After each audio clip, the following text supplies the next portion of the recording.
প্রত্যেকটা কালারগুলো একবার করে আমি দেখিয়ে দিচ্ছি তোমাদেরকে। দেখো, প্রথমটা, এটা দ্বিতীয়টা, এটা তৃতীয়টা, এটা চতুর্থটা।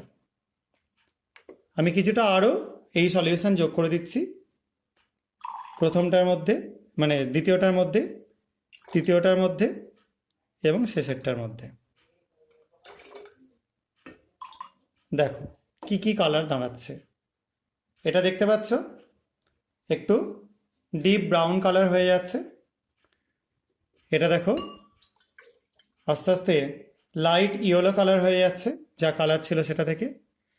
এটা খুব একটা এখনো চেঞ্জ হয়নি, হালকা একটু সবুজাভ ভাব এসছে। এটা চেঞ্জ হতে কিন্তু অনেকটা সময় লাগবে। আর এটা দেখো একটা ঘোলাটে টার্বিড হয়ে রয়েছে। আগে এইগুলো কি হলো বলে দিই, তারপরে পরবর্তী আর একটা ব্যাপার দেখাচ্ছি। আমরা যেটা প্রথম সলিউশন নিয়েছিলাম, যেটা আমি এই কন্টেনারের মধ্যে রেখে প্রত্যেকটায় দিলাম, সেটা ছিল একটা সোডিয়াম সালফাইডের সলিউশন, এবং তার মধ্যে আমি কিছুটা অ্যাসিড যোগ করে দিয়েছিলাম, অর্থাৎ H2S একদম রেডিলি তৈরি হচ্ছিল সেই সিস্টেমের মধ্যে। এবার প্রথম যেটা এখানে আমরা রেখেছিলাম সেটা হচ্ছে একটা ক্রোমিয়াম স্যাম্পেল পটাশিয়াম ডাইক্রোমেটের স্যাম্পেল, পটাশিয়াম ডাইক্রোমেট K2Cr2O7, যেটার জন্য এই কালারটা দেখতে পাচ্ছ।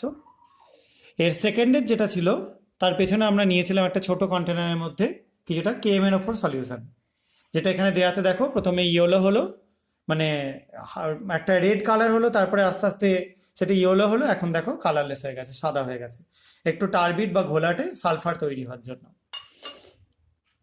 এখানে যোগ করেছিলাম কিছুটা কপার সালফেট সলিউশন, যার জন্য এখানে কপার সালফাইড তৈরি হচ্ছে, CuS তৈরি হচ্ছে, যার জন্য এই কালারটা দেখতে পাচ্ছ। আর এটার মধ্যে আমরা যোগ করেছিলাম কিছুটা অ্যান্টিমনির ক্লোরাইডের সলিউশন কিছুটা ছিল, যার মধ্যে আমরা সালফাইড দেওয়াতে আস্তে আস্তে এরকম লাল বর্ণ ধারণ করছে। এবার আমরা এটার মধ্যে কিছুটা লেড অ্যাসিডের স্যাম্পেল যোগ করব এবং দেখব